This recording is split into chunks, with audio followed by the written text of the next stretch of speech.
Salve, salve, salve! Chegamos! Sejam bem-vindas, bem-vindos, bem-vindes ao oitavo Your Voice, o concurso cultural de discursos da cultura inglesa. Meu nome é Alexandre, eu vou acompanhar vocês durante o evento. O Your Voice, criado em 2014, chega agora à sua oitava edição em formato totalmente digital e uma premiação muito especial. Vocês verão aqui na competição alunos da cultura inglesa dos estados de São Paulo, Santa Catarina, Bahia, Rio de Janeiro, Rio Grande do Sul, Distrito Federal, Goiás, Tocantins e Espírito Santo, de nível de inglês básico, intermediário e avançado. O objetivo da cultura inglesa com este evento é valorizar a importância da comunicação oral no mundo, preparar o aluno da cultura para expressar suas ideias com segurança em público, propiciar ao aluno da cultura um momento muito especial de pesquisa e troca cultural com seus pares e, por fim, apoiar e valorizar o aluno da cultura inglesa que deseja ser um agente transformador do mundo a partir do compartilhamento de suas ideias.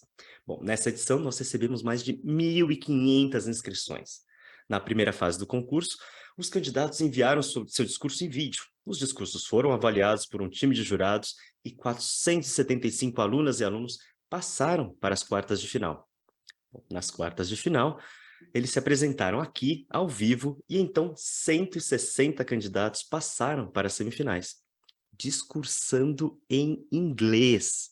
Gente, não é pouca coisa, tá? Então, todas aqui, né, já são grandes vencedoras e com certeza já se superaram e evoluíram muito no processo de preparação para chegarem até aqui.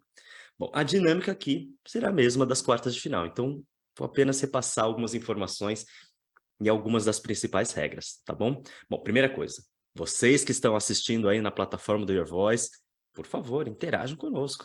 Podem fazer sua torcida através do chat e podem também fazer posts na rede social aqui da plataforma. Ela fica no menu da sua lateral esquerda, tá bom?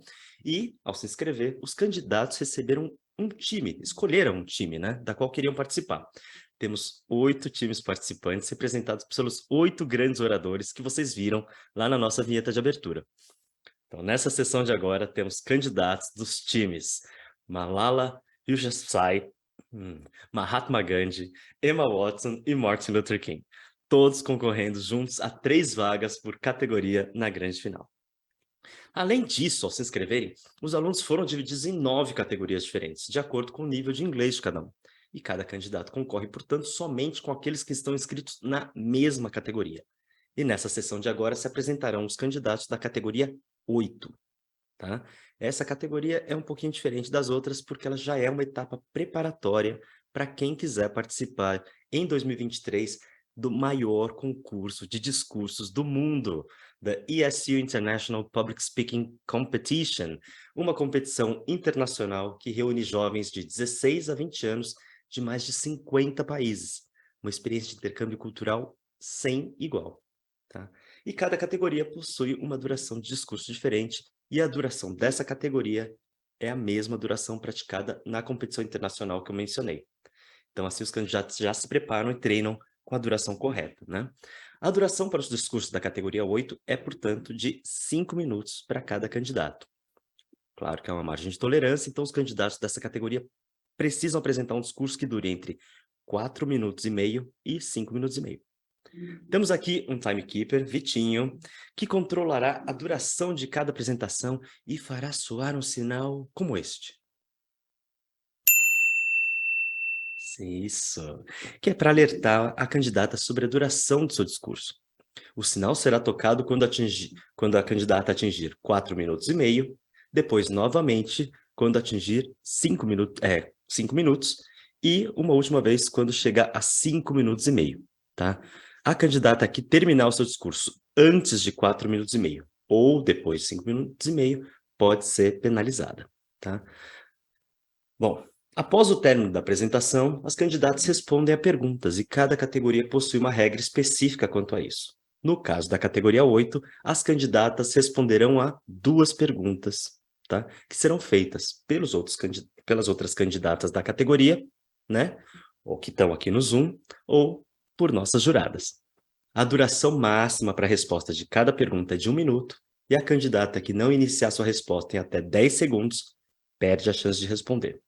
E claro que a plateia também participa conosco. Ao término de cada categoria, colocaremos um link no chat para que o público possa votar na sua candidata preferida. E a candidata eleita pelo público ganhará um reader digital da NetGeo. E se a conexão de alguma candidata falhar ou cair, não se preocupa, tá bom? Seguiremos com as apresentações, mas daremos uma nova oportunidade para a candidata retomar sua conexão e apresentar novamente. Bom, aqui estão as nossas juradas. Temos a Emma, Igor, Tiane e Vanusa, que avaliarão os discursos apresentados e se reunirão após a apresentação de todas as candidatas para definir quem que vai para a etapa seguinte. E hoje temos uma novidade, né? As candidatas que forem classificadas para a final ficarão um pouquinho mais conosco após o término do evento e receberão feedback dos nossos jurados para poderem se aprimorar ainda mais para a grande final. Vou pedir agora para as candidatas fazerem uma pose bonita aqui para a foto, para a gente tirar um print dessa tela repleta de candidatas cheias de ideias boas para dividir com a gente. Vamos lá?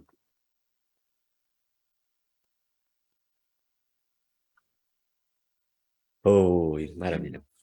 Ó, muito obrigado, pessoal. Vamos agora convidar a Fernanda para fazer um rápido sorteio para definir a ordem de apresentação das candidatas, tá bom? Fernanda. Obrigada, Lê. Oi, gente. Vou compartilhar minha tela para a gente fazer aquele sorteio aqui ao vivo, tá bom? Temos aqui os nomes das candidatas da categoria 8 em ordem alfabética e a gente vai embaralhar a lista para ver como vai ser a ordem de apresentação. E a ordem será Amanda, Tatiana, Juliana, Emily, Isabela, Letícia Assis Leite, Larissa, Cecília, Letícia Caori e Andressa. Tá bom? Desejo uma ótima apresentação aí para todos vocês. Maravilha. Então, aquele último minutinho para a gente dar uma respiradinha. Vamos lá. Força. Divirtam-se. Tomem água. E vamos lá. Então, estamos pronto? Vamos começar. Ó, a gente vai começar com, então, de acordo com a ordem de sorteio, com a Amanda Vasconcelos. Okay, hello everyone. First of all, good morning. My name is Amanda, as they mentioned. I'm 18 years old, and now I will be starting my speech with a quoting. They're off to find the hero of the day, but what if they should fall by someone's wicked way? Those are lyrics to a Metallica song, Hero of the Day. It's about children who hope to find heroes outside of home, when their parents should be their heroes. I could make an assumption about you listening to my speech, and I would say many of you, when asked out of the blue, would say, my parents are my heroes. And I would too. However, I recognize that answering the question, who's your hero, is not quite simple. A hero, role model, champion, as defined by Cambridge Dictionary, is a person who's admired for having done something very brave, or having achieved something great. It can be used to refer to a main character of a story, who's usually good. In Greek mythology, a hero is a demigod, part mortal, part deity. And this last example illustrates how we end up expecting too much from the people we look up to. Heroic figures have been present in human culture ever since the prehistoric period. It's this humbles, driven, and sympathetic individuals that set up examples for society. But what also makes heroes people we want around is their relatability. And this can be explained by the Greek demigod tales. As I mentioned before, demigods are the offspring of a mortal and a god. And like the latter, they are granted with strength and courage. But like us humans, they're flawed, emotionally intricate, and they try to do what's just, which might not always seem the right thing to do. Some people would say that these imperfections are their Achilles' heel, but this is what actually makes them speak up to our inner heroes. This side of us that wants what's best for everyone, that takes our own purposes aside and try to do what would be best for the most of us. Today's society is filled with devices that make constant the presence of important figures. So much like television did to celebrities and leaders of the 20th century, Social media now muscles in on people's deeds being observed and judged constantly. And I consider this environment we live in to set up unrealistic expectations for everyone, but especially people in the public eye. So people we tend to have an idyllic image of. What ends up happening is that we judge not people's acts by themselves, but we end up judging the person as a whole. Also, because of this phenomenon, we as a society tend to put people up a pedestal, and at their first mistake, skepticism and eventually disapproval take the lead.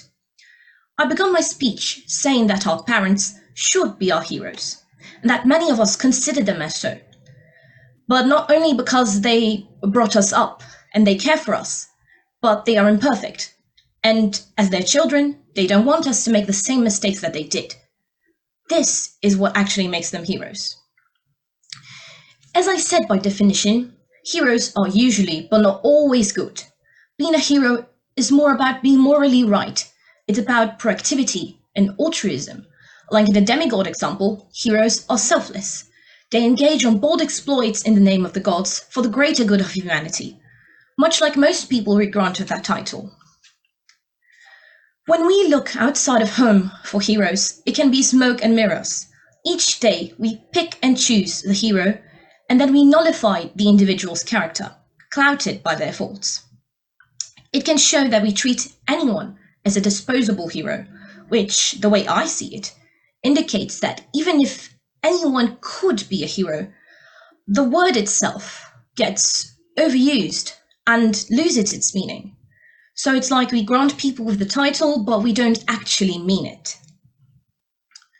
So now I make a path for the conclusion of this speech by quoting The Hobbit from, Lord of the Rings by J.R.R. Tolkien. I tried to find one, but heroes are busy fighting one another in distant lands, and in this neighborhood, heroes are scarce or simply not to be found. In this passage, Gandalf talks of warriors who, instead of looking forward to the greater good because it's the correct thing to do, show themselves as selfish individuals who seek pride and glory.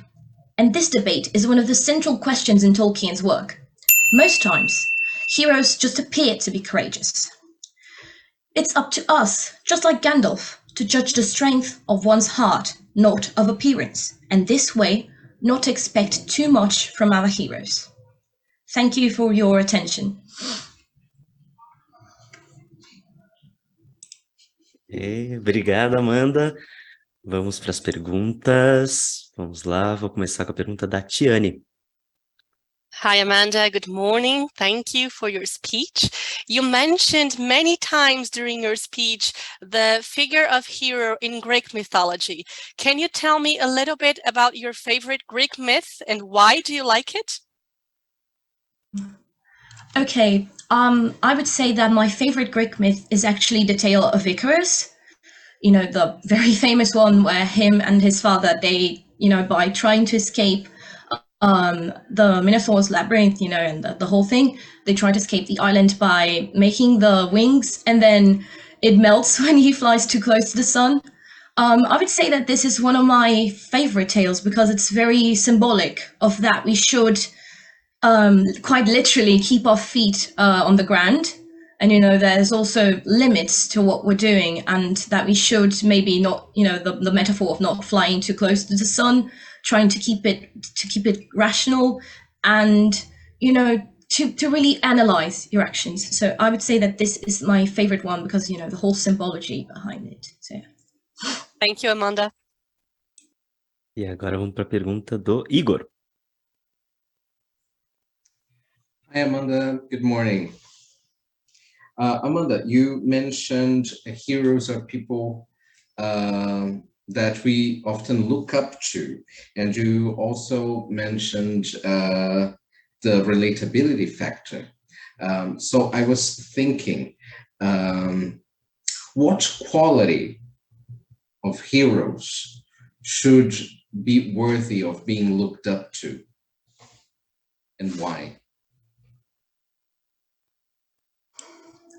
Okay, so to me, one of the characteristics of heroic people that should actually make us look up to them would be humbleness, being humble, because it's about, it's quite like you don't self-proclaim yourself a hero. You don't go ahead and say, I'm a hero because I did this, this, and that, because I did such great things in my life and I'm an amazing person.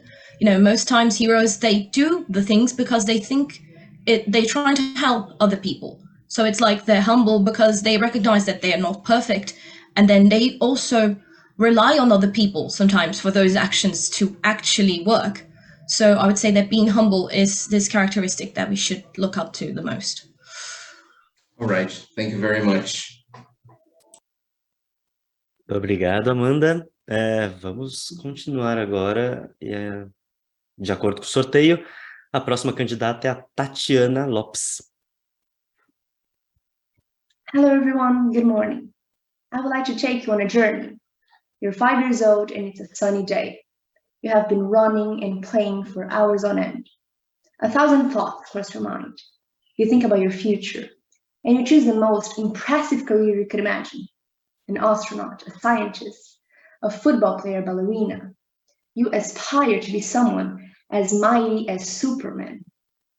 In our younger and more vulnerable years, we were full of rose-tinted ideas of what a hero should be like. A protector, a savior, a conqueror, someone with a red cape that comes to the rescue whenever needed. And these heroes display qualities we both admire and wish we had, becoming first and foremost a transcendent figure, only to be seen from their pedestals and never to be reached. And ultimately, we've come to nourish and idolize the idea of a hero from a very early age, utterly smitten with the notion of the hero as a paragon. But once we're past the naive and childlike perspective, we come to look at it on our own accord, from a more mature frame of mind. In a scenario where your surroundings are ever-changing, you're bound to remodel your ideals. And eventually, a hero ceases to be perfect and soon becomes a flawed character.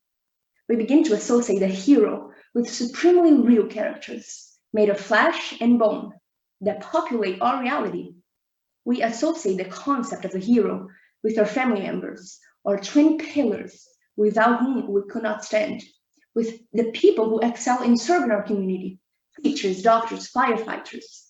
And even when looking in the mirror, finding the hero within ourselves. And one of the marks of a mature mindset is usurping our heroes, realizing that they were either mortal or imaginary. We expect a hero to be heroic in all ways, and to be so all throughout their life. The truth is that while achievements can be legendary, the people behind them are simply human, with faults and weaknesses. Almost inevitably, our heroes reveal feet of clay. Yes, JFK arguably saved the world from nuclear destruction, but he cheated in his marriage hundreds of times. Yes, Iron Man saved New York City from being blown up, but he started a civil war. Whether it's a hero-based action movie or a historical luminary, people need heroes because we seek role models. We aspire to be better than we are, so it's only natural to seek examples of people whose actions are perceived as highly moral. If you keep heroism in this perspective, it can be acceptable and even useful. The downside of heroism is that once someone has excelled in some aspect, they are expected to be perfect in every other way, and that's not realistic. While some would argue that expecting too much from them is necessary for better results, that polishing until they gleam and glisten is pivotal, there is no denying that those high expectations proactively lead to a feeling of withdrawal. It drains the hero to the point of rusting their shiniest wheels. The hero inevitably becomes overly critical of their best colors and swift to toss out blame due to unrealistically high expectations. Heroism is something that is deeply valued, but how exactly do we define a hero? What is it that inspires some people to take a heroic action? Simply put, the key to heroism is a concern for other people in need. True heroism is remarkably sober, very undramatic. It's not the urge to surpass all others at whatever cost, but the urge to serve others at whatever cost. But why do our heroes so rarely live up to our expectations? Heroes must have a choice not to be heroic. Just as we have the right to be disappointed in them, it's their right to be human. And that often means being ordinary, selfish, or petty. Heroes are rare, and heroism is fragile. Few will stand up to relentless scrutiny. Heroism is an abstract idea that needs to be put to rest in the sphere of poetry. We're quick to assume that greatness in one realm implies greatness in all realms. Our thirst for heroes may be so urgent that we cannot help but harbor unrealistically high expectations of their universal virtues. The higher standards we hold for them, the easier it is to topple them from their pedestals.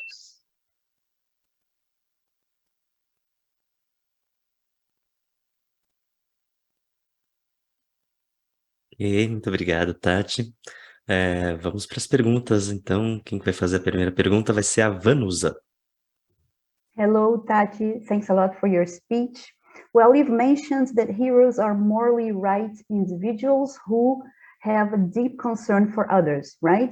Can you give me an example of a morally right hero, and can you justify it, please?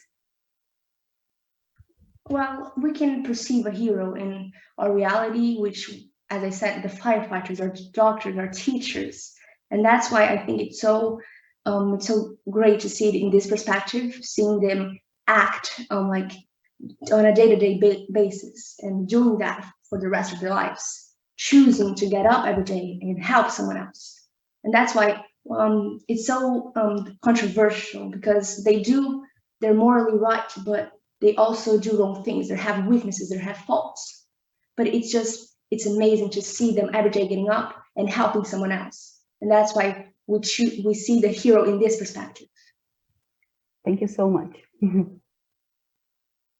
E agora a pergunta da Emma. Hello, Tati. Thank you for your speech. Tati, in the beginning of your speech, you talked a little bit about when we try to figure out who we want to be when we grow up. I want to ask you, in your life, in your process, how was the process of choosing your career or who you wanted to be when you grew up? And were your views on heroism taken into account in that? Well, as a young girl, I always dreamt of being a ballerina. I had a lot of dreams: a ballerina, gymnastic, a scientist. As I said, all those examples were things I looked up to, were people I saw and aspired to be. And so I picked heroism in this perspective, and just seeing that as something that children look up to. But as I said, it's a childlike perspective, it's naive. And when we grow up, we realize that heroes have faults, they have weaknesses. And that's why choosing a career now as a teenager is so different from when I was 5 or when I was 6. Now maybe I'm thinking of engineer or medical school, or it's so different from when I was a child. So it's great to see this contrast between like a child perspective and a teenager and an adult, how we look to the world and how we view so differently. Thank you very much. Obrigado, Tati, pelo discurso. Vamos lá, dando continuidade, vamos chamar agora a Juliana Marcolino. Hello, good morning. I'm Juliana. I'm a student at Cultura Inglesa in Rio de Janeiro, the branch in Campo Grande, Cesar de Melo. And today I'm here as my fellow participants to talk about the topic, we expect too much from our heroes. So to start this speech, imagine the situation. You are in a movie theater, sitting in a comfortable chair, eating your popcorn, and the movie starts. As soon as the movie begins, you see the main character living a normal life. And all of a sudden, they receive a call to adventure. They will receive a message, someone will tell them, or they will see themselves in a situation where they need to go through an adventure. to save the world, or to save a beloved one. After they receive this calling, they go through the quest. They leave their ordinary world and enter in a mysterious one. In the quest, they find alliances and assistance. Maybe they will receive some powers or achieve some abilities and skills. The character will face their biggest fear and probably doubt themselves.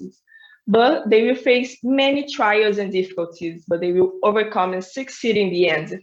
After the quest, they will be a whole different person. Once they return home to the place they left, they won't be person anymore, they will be heroes. In Star Wars, for example, Obi-Wan Kenobi received the message, "You are my only hope," and went on a journey to save the galaxy. In Harry Potter stories, he received a letter from an owl and went to Hogwarts without knowing he would be responsible for saving the wizard world. So what do those stories have in common, you may ask me?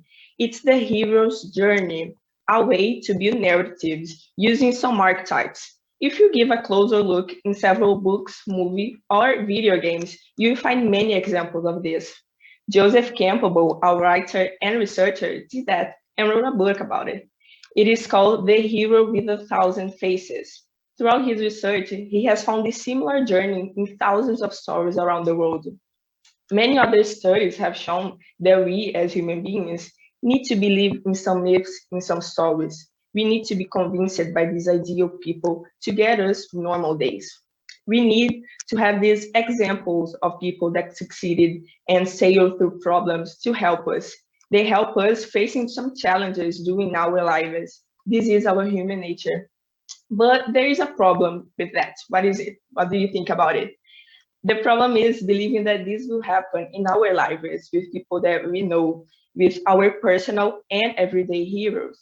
Everybody has a hero. It can be a parent, a teacher, a person that you know, a political figure, or a celebrity, someone that inspires you and motivates you.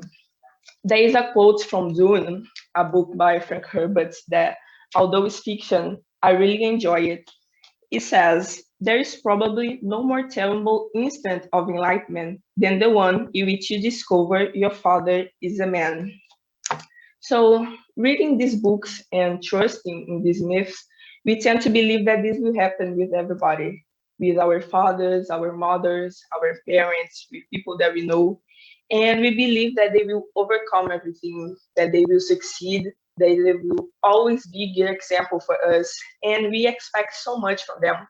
But in reality, they are people, normal people like us, with their problems, with their failure, with their own experience, and we have to understand that we can't be disappointed if someday they do something that let us down, that we don't expect, because normal people commit mistakes. And we can't put them in a higher place of perfection. We can believe that these people that motivates us will be perfect with a whole story, with a pattern, and they will succeed in the end and be a good model for us. So I really like this quote. Every time we discover our father is a man, and every time we discover our mother is a real woman with desires, with their own issues, this can be disappointing for us. But the message I want to leave today with this speech is that sometimes your hero needs a hero too. Like Obi-Wan Kenobi, as I said before, he needed Anakin and the whole Jedi crew. And Harry Potter needed Ron and Hermione to defeat Voldemort. So be the one who reach out a hand to help. Sometimes a hand is all you need to finish a quest. So thank you for your attention. Muito obrigado, Juliana. Vamos para as perguntas agora das candidatas, olha lá. A Larissa faz a primeira pergunta. Hi, Juliana, you mentioned the relation between Star Wars and Harry Potter, I think. I don't really remember, but you said something about the relation being the hero's journey, and I would like you to maybe explain what would make you accept the challenge of following your hero journey. Like, what would make you accept it? What would make you accept the challenge of being a hero?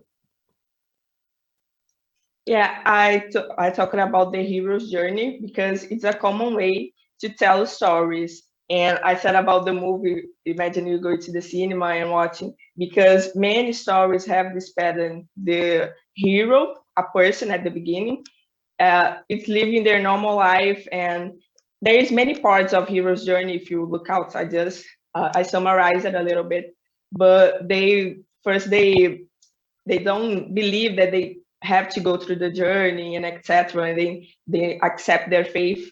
So I think everybody has a journey to follow in life, and maybe you won't be successful in that, or maybe you will find out that the idea of success that you have, it isn't the right thing. So I really like this metaphor about hero's journey. Okay, thank you. E vamos para a pergunta agora da Amanda. Well, hi, Juliana. I really enjoyed your speech. As Larissa mentioned in her question, you talked about Harry Potter and Star Wars, and I would want you maybe to pick what your favorite character would be, and or from other type of fiction stories that follow a hero's journey, and why would you pick them as your favorite character? Why would you choose this character as your own hero? Yeah, I don't have too many heroes from fiction, but a participant talked before about Superman, and I was thinking about Superman journey this week because of a movie that I watched. And I believe Superman has this journey too. He falls on the earth and has to accept his identity and his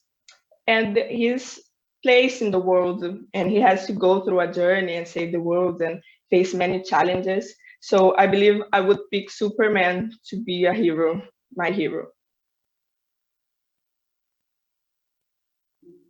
Muito obrigado, Juliana, Amanda, Larissa. Vamos dar continuidade agora. E por ordem de sorteio, vai ser a Emily Sofia. Okay. Good morning. My name is Emily, and today I will be talking about a problem that has been affecting our society in recent years. As a society, we have seen a steady increase of the problems our world is going through.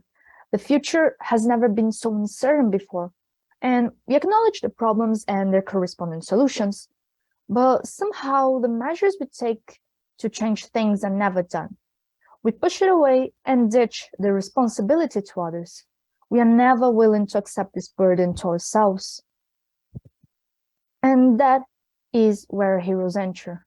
Someone, somewhere, rocks the entire political scenery, usually someone from an unexpected background.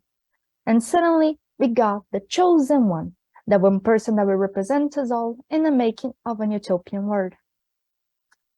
This is a common misconception, that we spare no effort to make this world a better place for the prosperity of life. But that is just not how it works.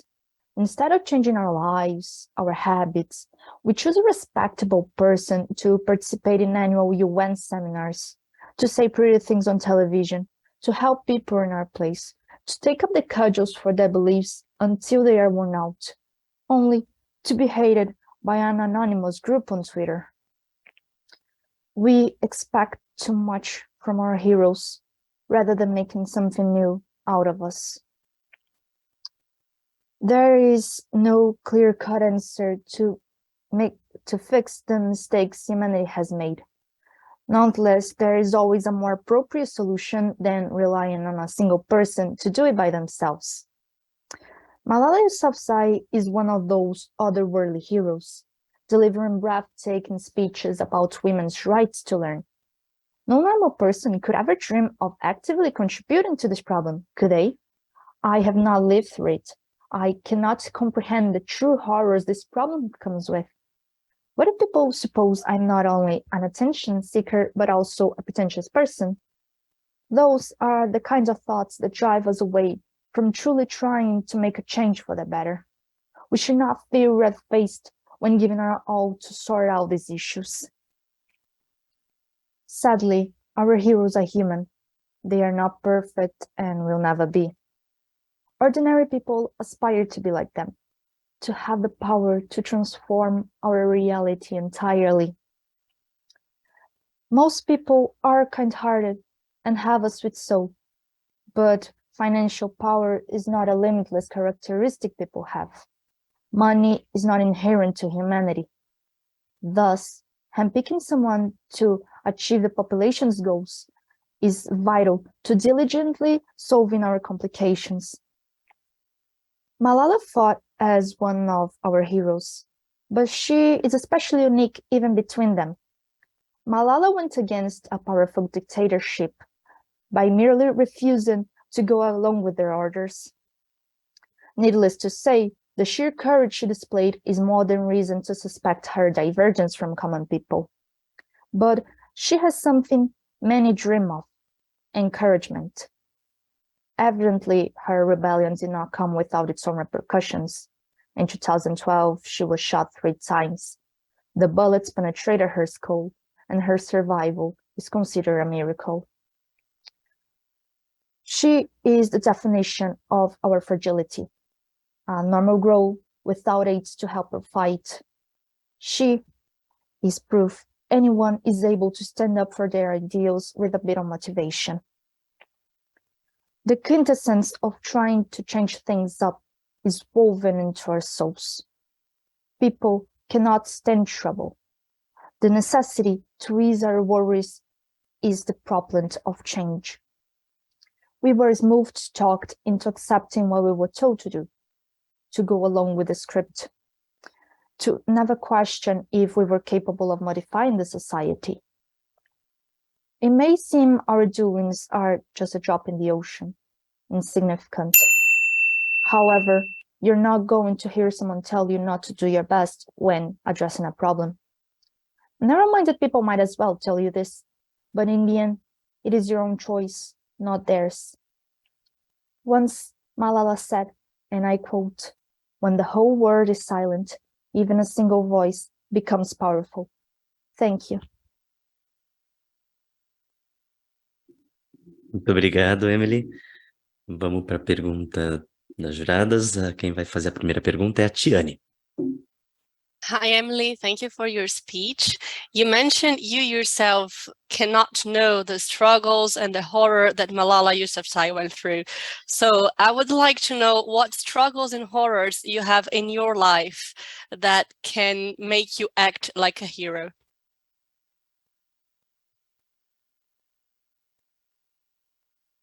Well, I have not been through much struggles in my life, I have to admit that. Well, the most I could say I have went through as a woman is, well, preconceptions, I would say. People don't expect too much from me. You know, usually, and when I'm walking down the street, I might hear someone tell me to call me out, to say I'm pretty, even though I'm minor. You know, it's really just, it's not comfortable to go through it, but I have not been through much struggles, I would have to say. Thank you, Emily. E vamos para a pergunta da Vanusa agora. Hello, Emily. Thanks a lot for your speech as well. Well, you've mentioned Malala's voice and actions, right? And what actions would you take towards modifying society, changing society? You know, as for myself, today I'm looking to stand up my ground when going against people. Usually when I'm with my relatives, they may end up making an inappropriate comment about someone, about a social group, or maybe political stance right now, you know. So I want to tell them, I want to call them out when they are talking about this, to try and make them change their minds a little bit. I am still a bit apprehensive when doing that, but I feel that's the way for me now to try to change things in my own community. Thank you, dear.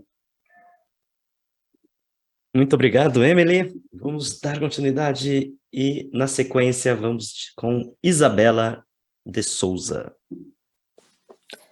Hi, my name is Isabella, and I'm here to talk about we expect too much from our heroes. But what is a hero? People have different ideas of what a hero can be.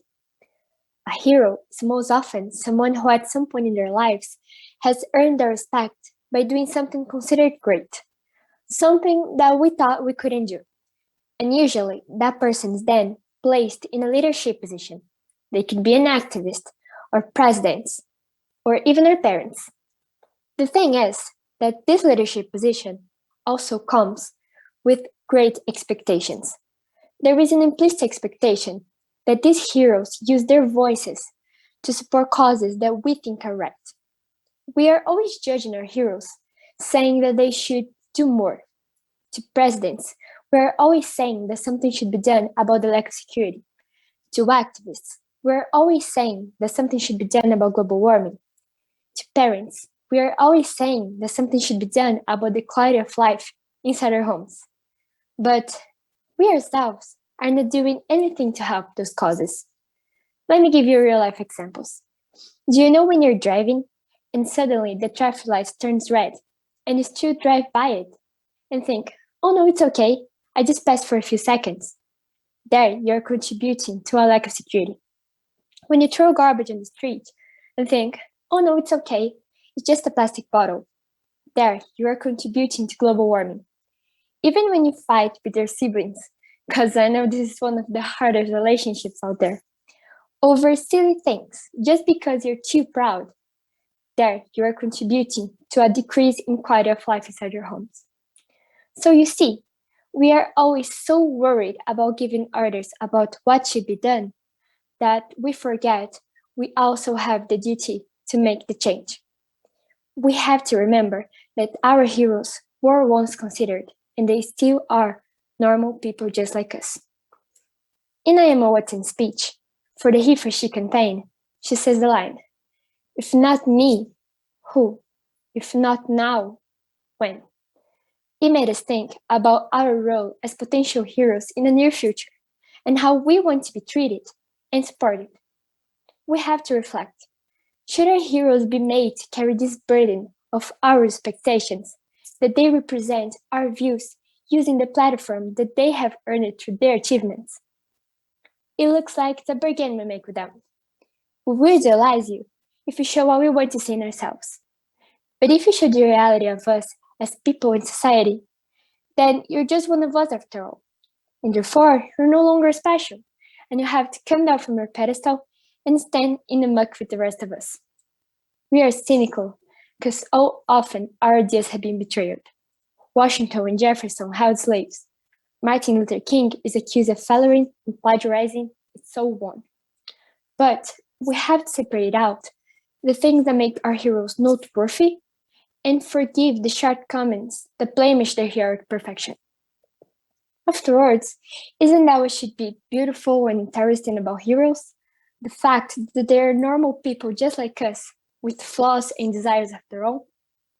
For example, back in the COVID-19 pandemic, our heroes were nurses and doctors around the world who did everything they could to save as many lives as possible. And heroism is about that, about helping with everything you can and how you can. That doesn't mean you're immune from making mistakes or bad decisions. What ends up spoiling all of this is precisely people's expectations. Because what was once an spontaneous and good-to-go act becomes an obligation filled with fear of failure and judgment.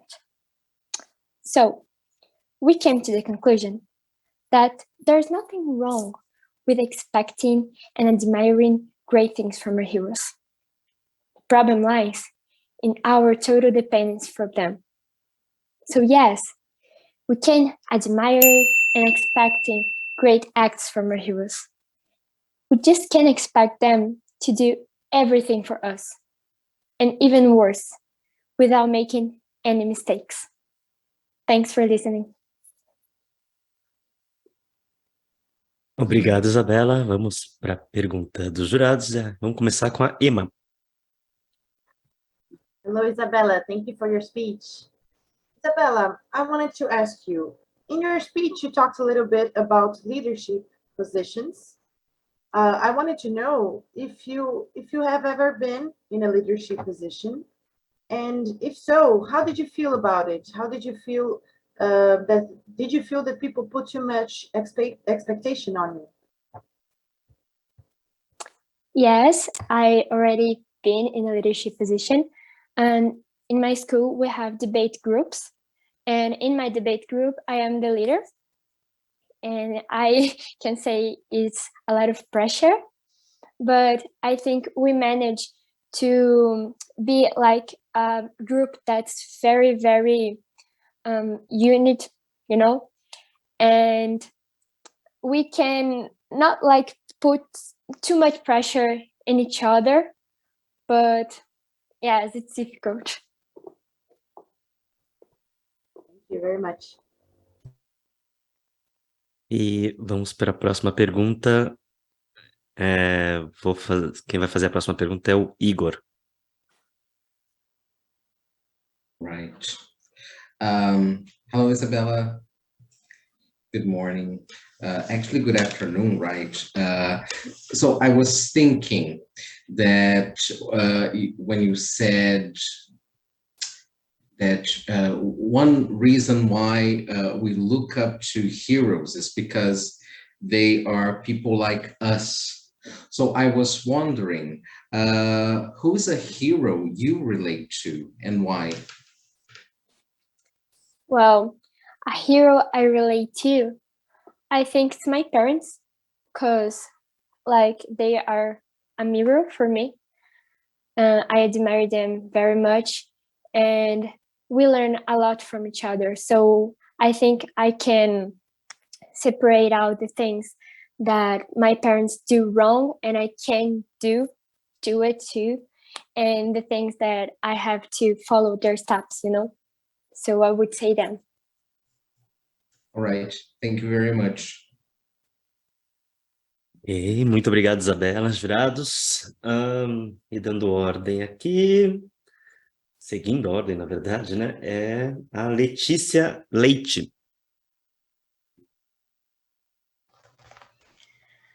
Okay, so let's start with this. Heroes. For those of you who are also fans of Marvel and DC, just like me, I hate to break it to you, but we are not talking about those guys like Superman who are super strong and are able to fly, because unfortunately, they don't exist in real life. Or for those who are also fans of Greek mythology, we're not talking about guys like Perseus, who's the son of Zeus, the god of the sky, because they also don't exist in real life. Good afternoon for all the judges, all the participants, and all the audience that is watching. First of all, I would like to say the definition of hero in the dictionary is someone who is known for courage, for braveness, and for empathy, to always be helping the others. As an example of that, I'm going to be talking a bit about Malala Yousafzai, the person from my category.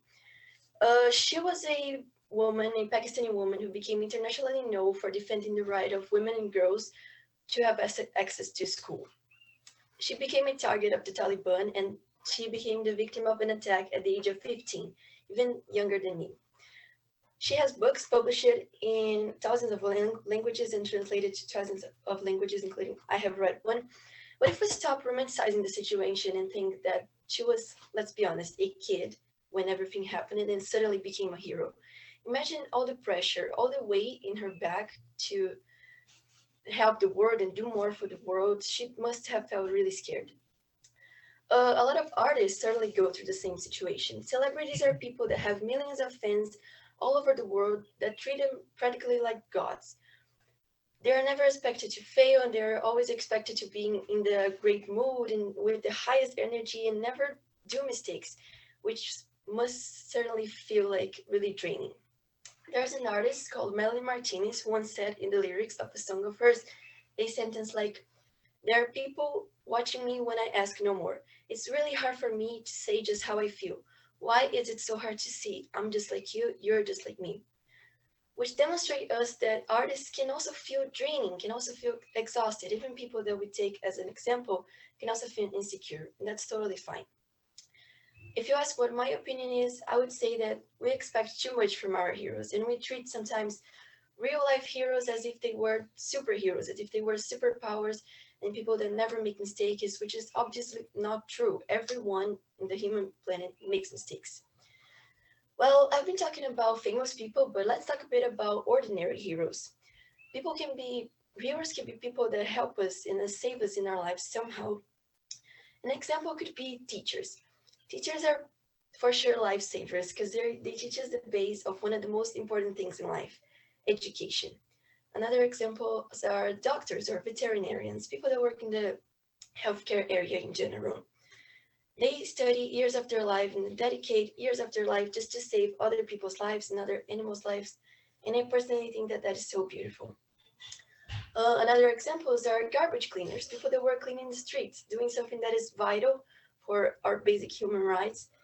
And they're example of people that are expected to do too much and don't receive half of the recognition they deserve. Well, but despite all of that, I would say that the most important heroes for our lives would be in our family. I mean, I have never been a parent, but I can imagine how demanding it should be to having to worry about money, healthy, education, going to the gym, having a great mental health, and having to provide all of that to another human being. I would say that they make magic, seriously, can be. Well, in the end, I would say that the moral of the story would be that cliche quote that we have always heard. Not all heroes use a cape. Sometimes they only use like a firefighter uniform or like a magician uniform or a teacher uniform, and that's completely fine. And last but not least, realize that we can be heroes too. Doing the minimal when you have the opportunity, when you see someone in the streets that needs some food and you say, oh, maybe I could go to the market. I'm not going to die if I go to the market and try to help this person. Or if you maybe see an animal in the streets needing help, anything that you could take care of him or try to find a place for them to stay. Little actions in your daily life can literally make someone stay or can literally save a life. My name is Leticia Leite. I'm 16 years old, and that was my speech on We Expect Too Much from Our Heroes. Thank you so much for the attention. Obrigado, Letícia. Vamos para o momento das perguntas. Pergunta da Tiane. Hi, Leticia. Thank you so much for your speech. You mentioned that everyone in the world makes mistakes and also that we can be heroes too. I would like to know how our mistakes shapes us and how they make us heroes. Okay, thank you. That is a great point. Well, I think we can see the fact that we're going to make mistakes in our whole life. We can't escape for that. But we need to take seriously the sentence of that we take mistakes as like lessons.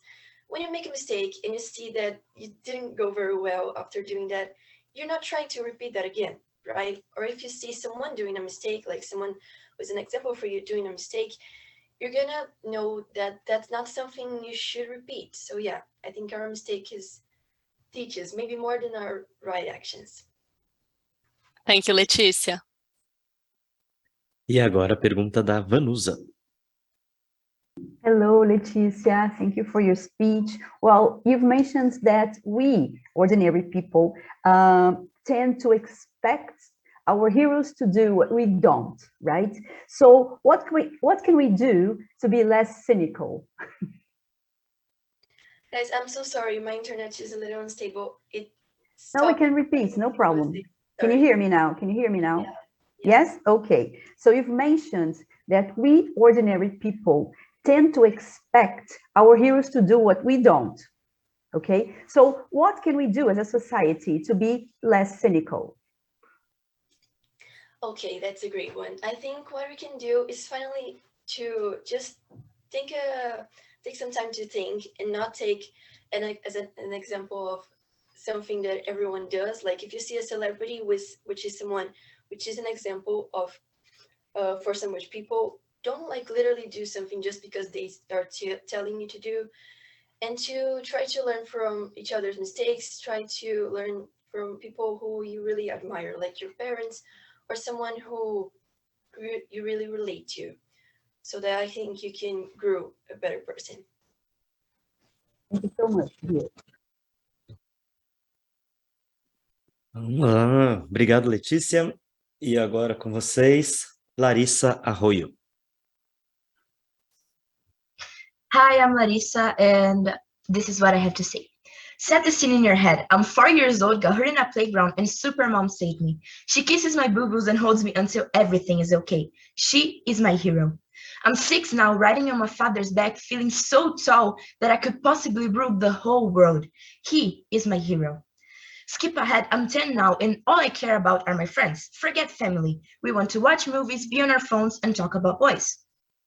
I turned 13 and I hate everyone. Never want to leave my room. Books are my friends, music is my family, and I guess I'll have to be my own hero. Bringing things to our recent context now, who is my hero and what do I expect from them? Expectation, that's a complex word. Why?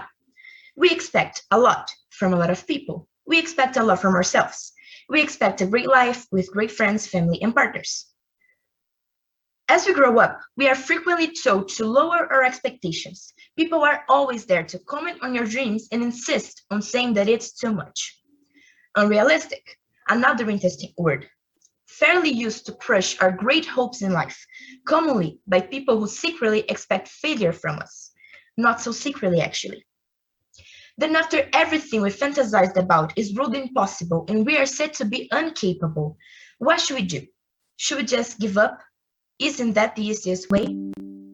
Well, we find something to rely on, usually someone.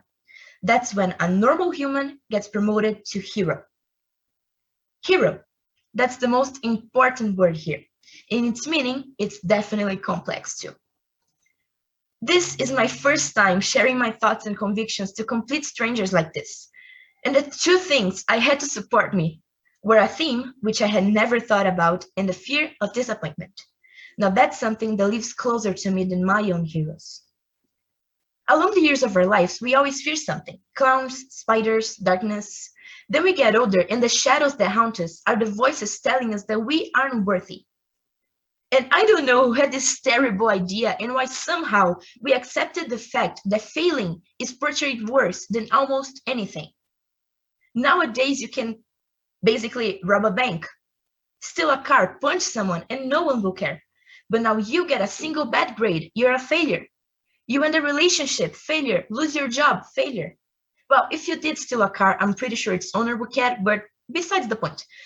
What I want you to focus here is how toxic the world is right now. Also because of global warming and all, but again, besides the point. As I said, every little thing we do is criticized. Why? Because without the villains, we wouldn't need heroes. Emma Watson once said, and I quote, "It's not the absence of fear, it's overcoming it. Sometimes you've got to blast through it and have faith." And yes, I'm absolutely aware that quoting her was a suck-up move, but I did learn from the best. She was once indeed the brightest witch of her age. Success, that's the opposite of failure. And apparently unachievable unless you're perfect. I am far from being perfect, and I don't know you, but I dare to say you aren't either. Why do we expect perfection from flawed beings? Why are we trying so hard to fulfill everyone else's assurance and forgetting to praise our own sanity? Are we supposed to be this crazy? I say we aren't. I say that we have unfortunately let the enemies take over our minds. But what can we do? You guessed it. It's heroes again. The logic part of me wants to say that my heroes are my parents, my support system. However, the sentimental side wants to say that it's Taylor Swift. Again, the villains whose only meaning in life appears to be pushing you closer towards the ground will insist that your expectations are too high and your heroes can't do it all. But that's exactly why they exist. A hero is someone who's there to carry your heaviest burden for you and fly away like there's nothing on their backs. A hero is a mom kissing your boo-boos, a dad carrying you on his shoulder, a friend who's there during tough times, and maybe yourself when no one else is around. There's no way something is too heavy for a hero, and there's no such thing as lowering your expectations when it comes to someone who loves you. So, are our expectations really that high, or did you just set the bar too low? Thank you. Obrigado, Larissa. Letícia, você levantou o dedo. Just Você quer wanted fazer to uma know pergunta? yeah, I wanted to make a question for her. Do I raise my Claro. hand? Or... Yeah, it's okay. Okay, so hi, Larissa. So you mentioned when people try to cut each other's dreams. So I wanted to know if have you ever been in a situation like that where you have like a really big dream and people kept saying that you couldn't do it or try to cut you off that? And what do you think about that? I have a personal dream of being an environmental activist. I would really like to study somewhere along this area of the environment and maybe renewing what we destroyed, basically. And many times I've been told that this is unnecessary or that I shouldn't do it because it's too much work or that I won't be successful in the area. So this is not crushing my dream exactly, but it is unencouraging. So this is one of the situations that I would say fit in this criteria. Okay, thank you. Ok, agora a segunda pergunta é da Vanusa. Hello, dear, how are you doing? Thanks for your speech. Well, you've mentioned failure and success. We live in a success-oriented society. What's your personal take on failure? Well, I believe that failure is something really demonized in our society, in our lives, basically. But my take on failure is that it's normal. As I said, we are flawed beings, and it's impossible to basically expect perfection when failure is something that happens. Even when you're successful, you're gonna fail sometimes. I wouldn't know exactly how to explain what failure is because failure is different for each one of us. Maybe it's getting a bad grade, as I said, maybe ending a relationship. But I believe that we shouldn't demonize failure so much because, again, we are imperfect and we can never be. Thank you. Muito obrigado, Larissa, Letícia, Vanusa. Dando continuidade, agora é a vez da Cecília. Hi, everybody. I would like you to try to define a hero in 3 words. Think about it, and at the end of my speech, let's see if we agree. In adventure stories, a hero is the person that, with superpowers, has the capacity to save the planet and change a lot of lives. But, above all things, they value humanity, protect people that can be themselves, and appreciate the world that surrounds them. Because of that, they are a symbol of justice, bravery, and leadership. When you think of a hero, one of the things that comes to our mind is the image of a strong person, physically or mentally, perhaps with a cape, who has done something grandiose during their lives. But, as one of the most cliches and non-phrases says, not all heroes wear capes, meaning that any person is as capable of being a hero as a character from a fictional movie or a comic.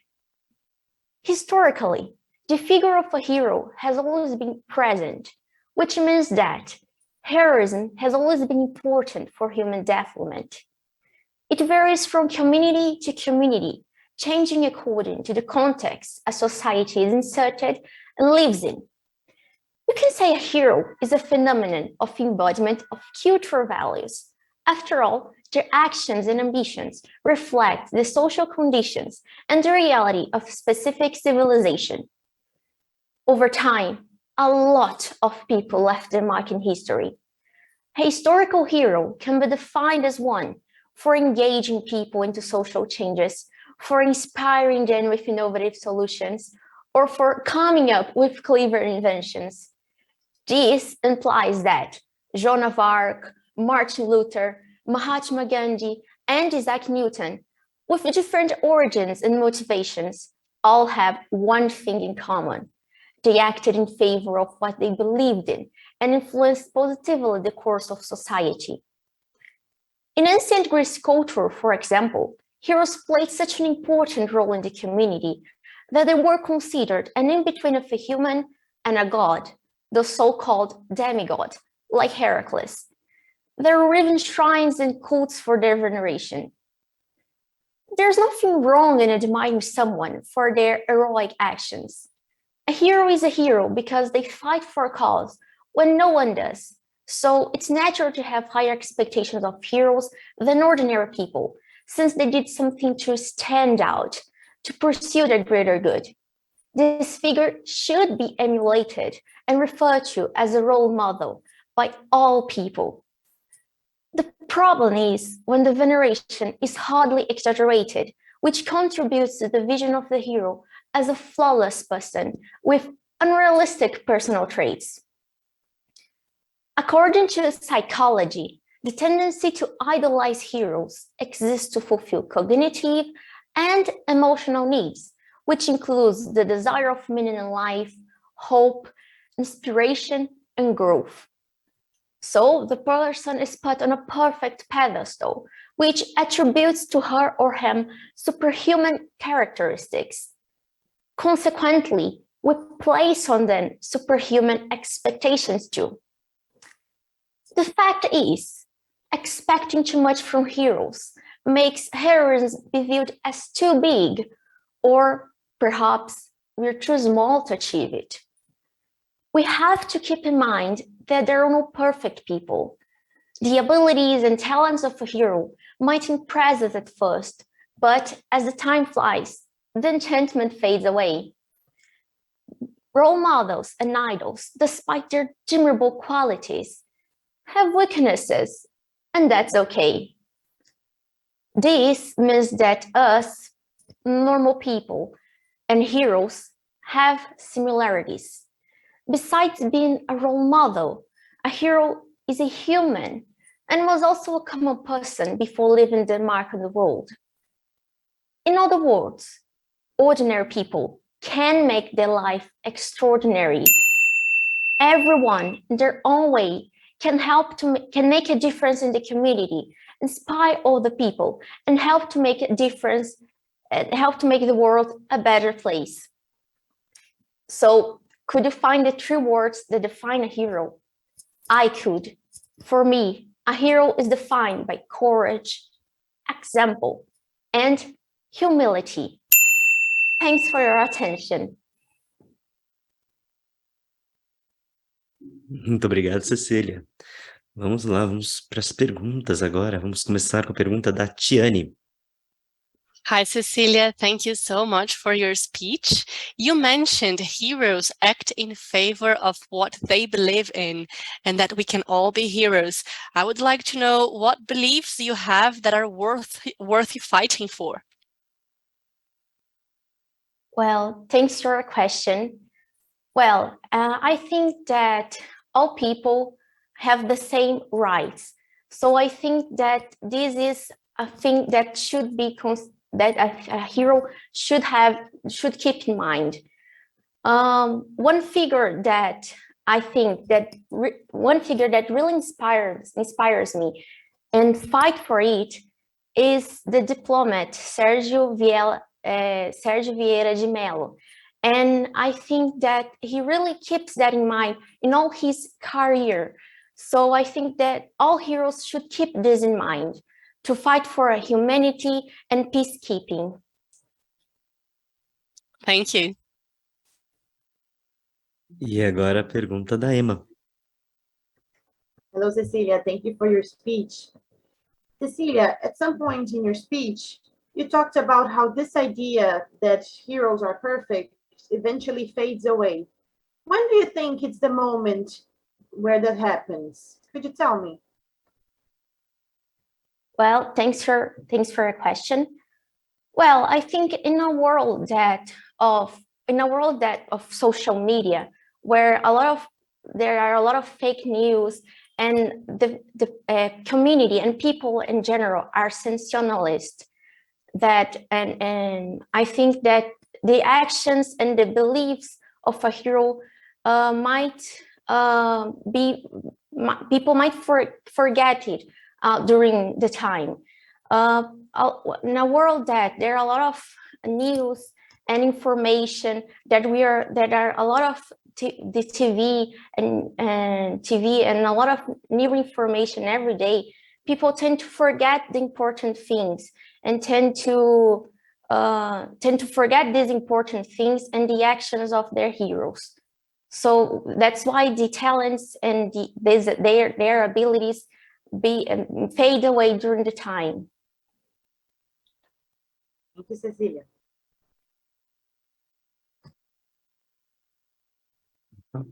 Agora vamos lá. Obrigado, Cecília. E a vez agora é da Letícia Kaori.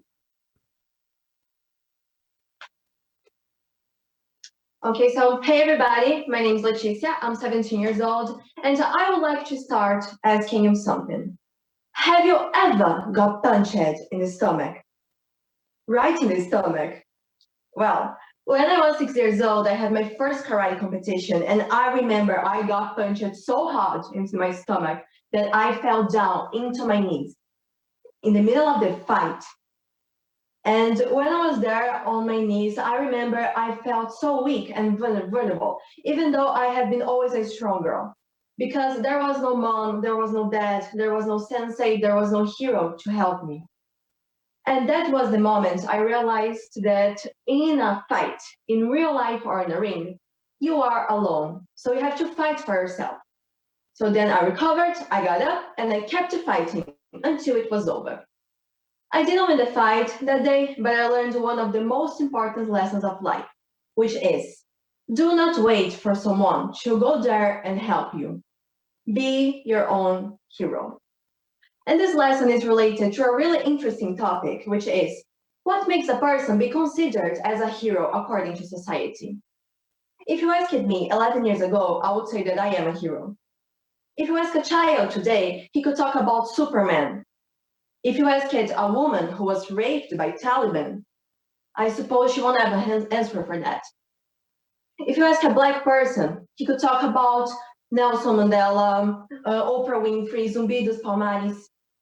The significance of this is that the concept of hero is fluid. In other words, it changes according to the social, political, and historical moment we are in. For instance, after pandemic, I started suffering a lot of prejudice because I'm Asian. I remember that one day I was going to the supermarket and then suddenly a very angry man stopped me in the middle of the street and he started yelling that I should go back to my country because my race is cursed.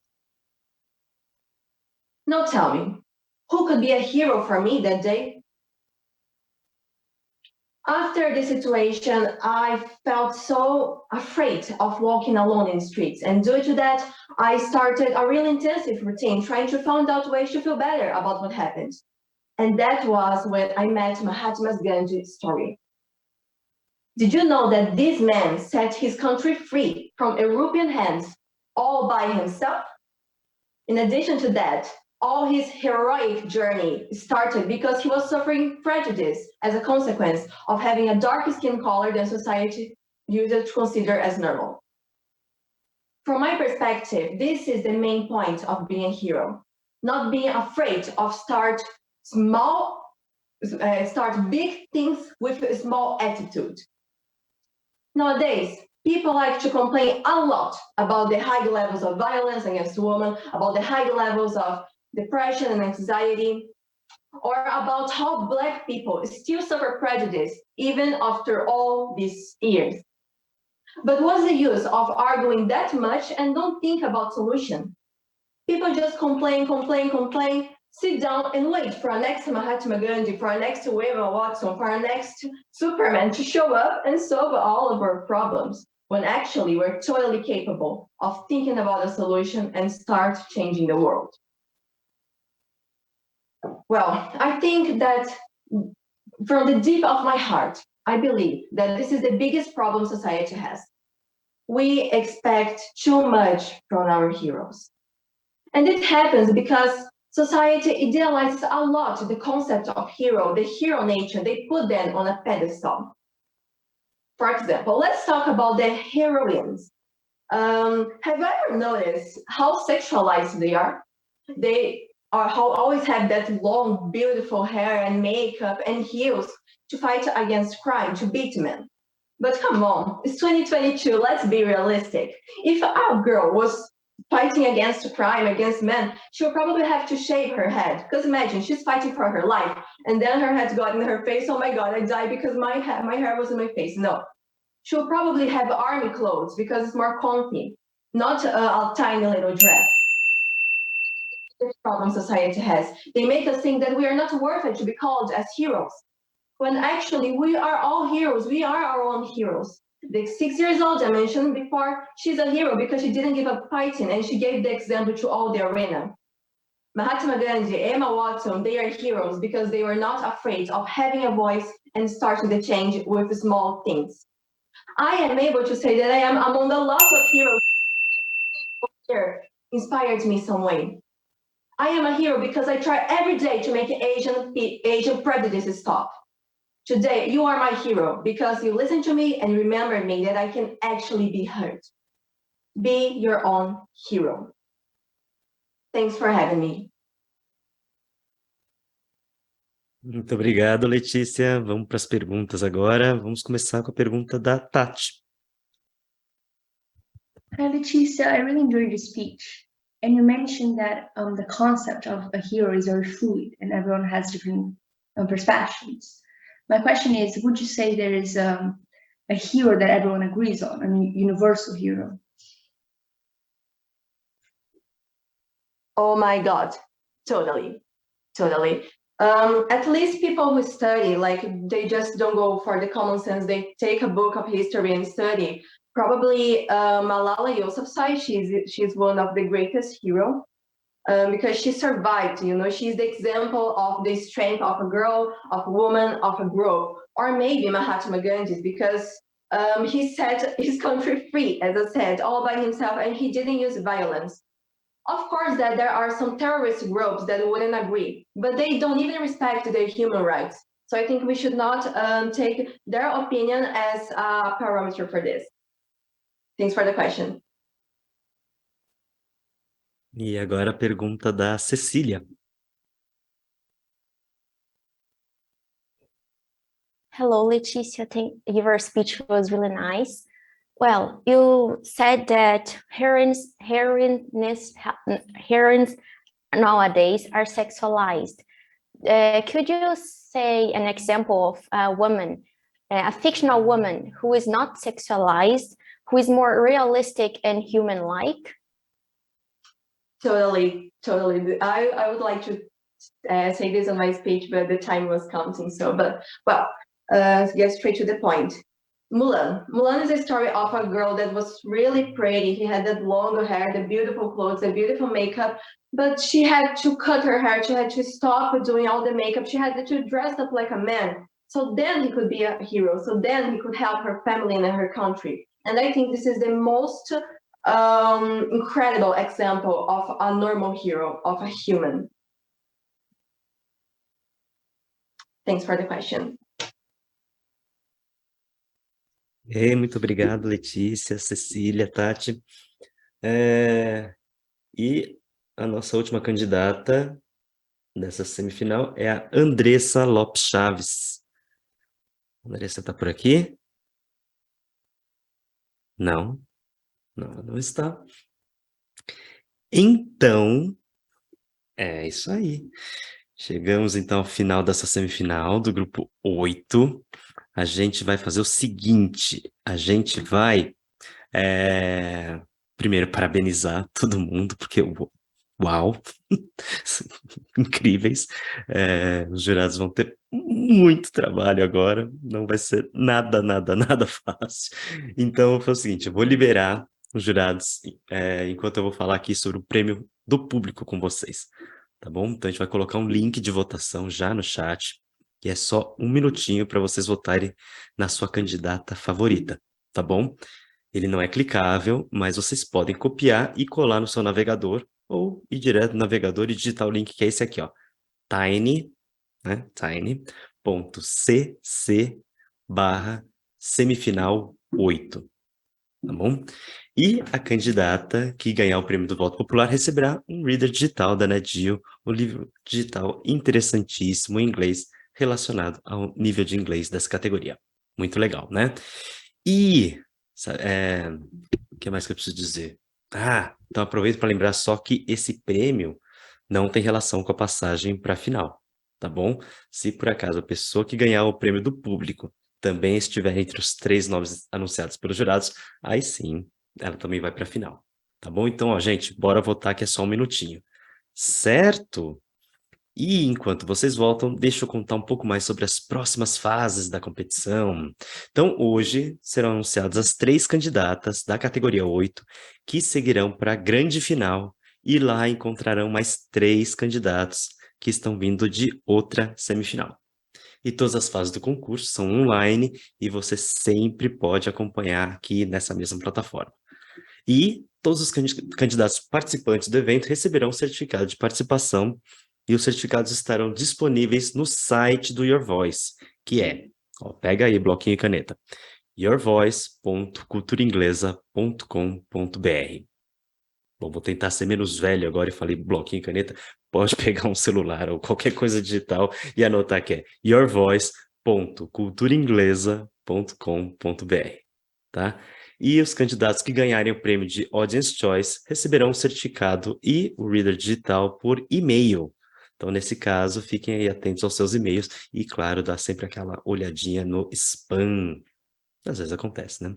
Aproveito para lembrar sobre os super prêmios que teremos nessa grande final.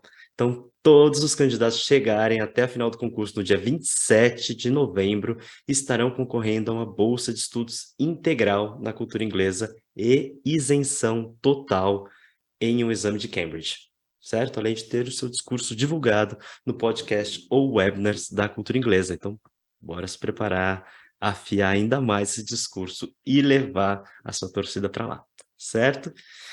Bom, a gente já está aqui nessa expectativa pelo resultado, então, enquanto os nossos jurados terminam de deliberar, quero mostrar para os candidatos e para vocês aí da plateia também um vídeo que mostra um pouco da ESU International Competition, da qual as candidatas dessa categoria podem vir a participar no que vem. Então, o vídeo, infelizmente, não tem legenda, porque é um vídeo do site deles, né? Então, o contexto desse vídeo ainda era pré-pandemia. Então, a grande final era realizada presencialmente em Londres e um representante de cada país ia para lá. By the way, diversos alunos da cultura inglesa já venceram a competição nacional aqui no Brasil e foram para lá com todas as despesas pagas, né? Então, vamos dar uma olhadinha no vídeo?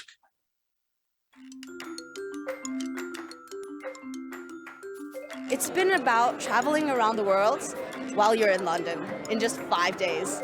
This is an international competition. It's one that involves over 50 countries, about 50,000 young people aged between 16 and 20 from all over the world, and they take part in national public speaking competitions in their country. The winners then come to the UK for the final, which is all about helping young people to discover their voice. It is an extremely important event that unites young people all over the world. They start to embrace diversity. But on top of all that, what they're learning is how to marshal arguments and persuade people, so they are going to become very important in their own countries. This is at the heart of international diplomacy. If you take the world map, I believe people who use their voice can be those who take your country as small cities to a bigger platform. So I believe I'm here to use my voice to make my mark, not only in London, but also an international platform, and show them that Sri Lanka is more than just a few kilometers. I myself come from an underprivileged background in the Philippines. It's not very usual for underprivileged people in the Philippines to actually speak English, for example, so I am very, very lucky. I want to be the voice for the people like me, like those who come from underprivileged backgrounds. It's much more than the competition. The young people, when they come to London in May each year, spend a whole week together. The cultural exchange that's involved is enormous. It is a melting pot. The variety of people that you're going to meet, the mixing of cultures. We come from different realities, and the fact that we all speak the same language, it was amazing. I loved that place. It was a great experience walking in London. It's very different from Sri Lanka, but I loved the country. In the days leading up to the heats, people are going to be talking to us about their speeches. They're going to be delivering parts of them to us one-on-one. They trained us in voice modulation, being like a bit dramatic with your speech, pauses.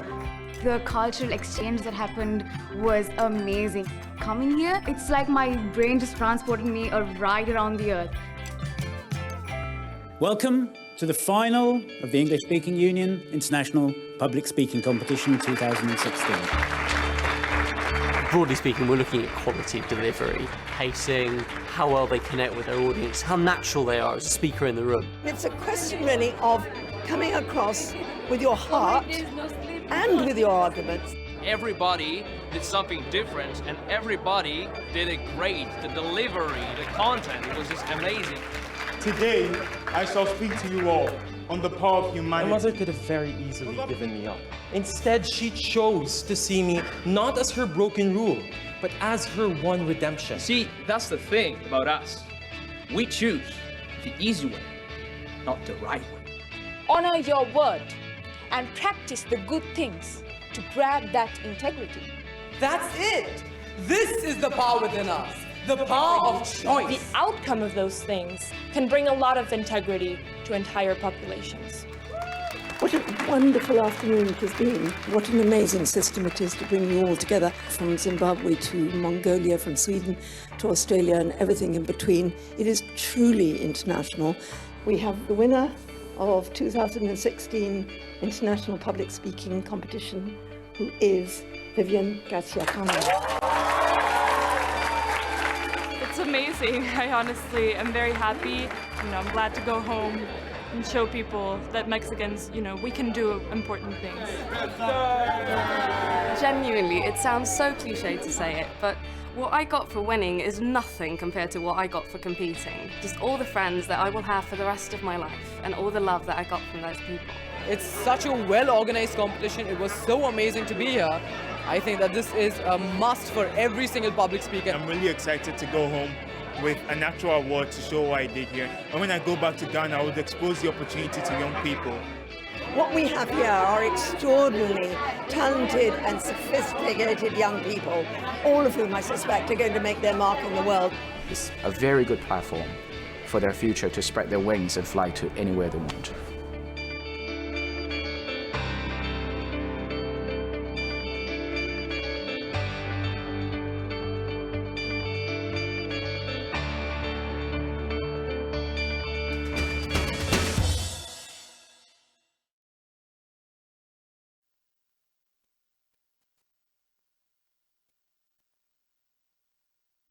Falando aqui no mudo. Parabéns para mim.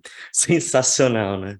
Incrível. A gente está torcendo aqui para que a competição volte a ser presencial, né? Porque muito legal. Bom, claro que os jurados estão ali, né, se debatendo, tá difícil para decidir quem que vai. Então, foi o seguinte, vamos assistir mais um vídeo, só que agora a gente vai a gente vai mostrar um vídeo da Cultura Inglesa Paraisópolis, que é um projeto social muito importante que está fazendo a diferença na comunidade Paraisópolis, em São Paulo. Olá, hoje eu vou falar sobre um projeto que nos orgulha e nos realiza muito na cultura inglesa.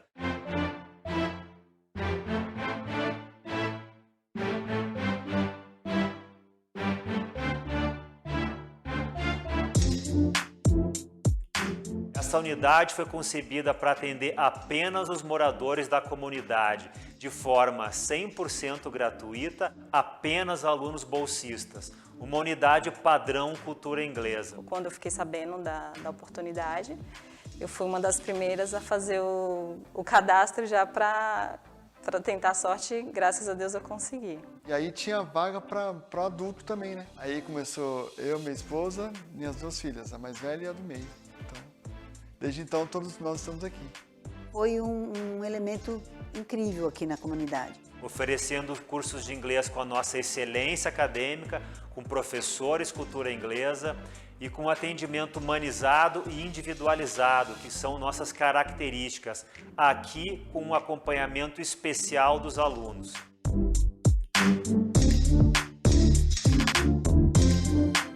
Estamos ensinando, mas estamos também aprendendo.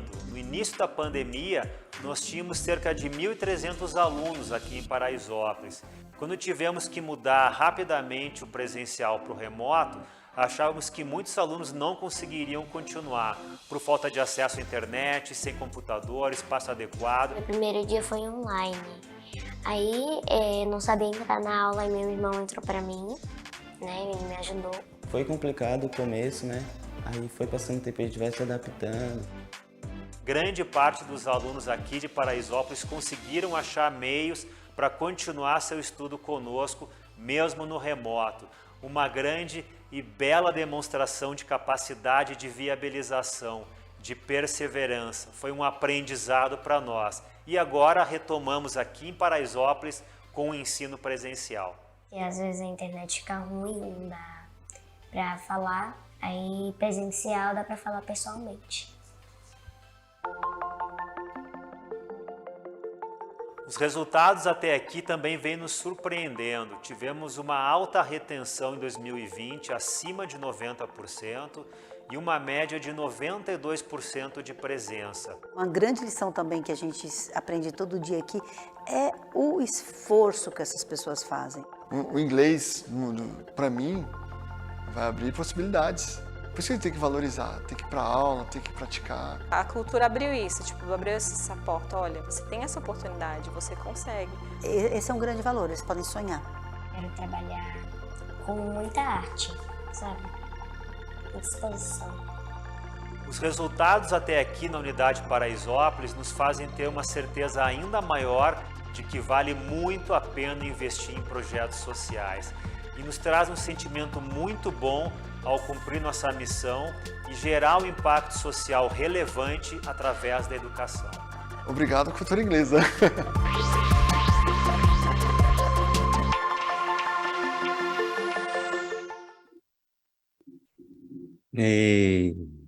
Incrível, né? Incrível esse projeto, viu? Pessoal, vamos fazer o seguinte. Claro que os nossos jurados ainda não voltaram, né? Então, a gente vai fazer o seguinte, a gente vai dar um intervalinho, tá bom? Mas fiquem aí na plataforma, que a gente já volta com o resultado, tá bom? Até daqui a pouquinho.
Viu? Falei que era rápido. Pois é, pois é. Então vamos lá, para a gente não ficar se alongando aqui, já vou passar a palavra para Emma. Oi, pessoal, boa tarde. Vim fazer aqui uma fala em nome de todos os jurados. Eu sei que está todo mundo muito ansioso para descobrir os vencedores, que vão passar para a próxima etapa, mas antes de mais nada, a gente queria agradecer muito a presença de todo mundo, tanto os participantes, tanto quem assistiu. Foi realmente muito, muito, muito bacana, inclusive muito, muito, muito difícil para a gente escolher, porque realmente todos os discursos foram fantásticos. E a gente queria, antes de anunciar de fato as pessoas, não só agradecer, mas realmente colocar que todo mundo aqui é um grande vencedor, né? Não apenas pela qualidade dos discursos, do material, mas por estarem aqui. A gente sabe que não é fácil falar em público, falar em inglês, escrever um roteiro, escrever um discurso tão longo. Então, é muito bacana ver como vocês elaboram as suas questões, as suas ideias. Agradecer também os participantes que fizeram perguntas, que também foram ótimas. Foi muito bacana para a gente também, a gente sempre gosta de ver essa participação. E a gente queria colocar também que, para o pessoal que não conseguir passar para a próxima etapa, que não veja isso como um momento de desistência de forma alguma, né? Acho que a gente até estava comentando sobre como a gente não tem muitas oportunidades como essa, né?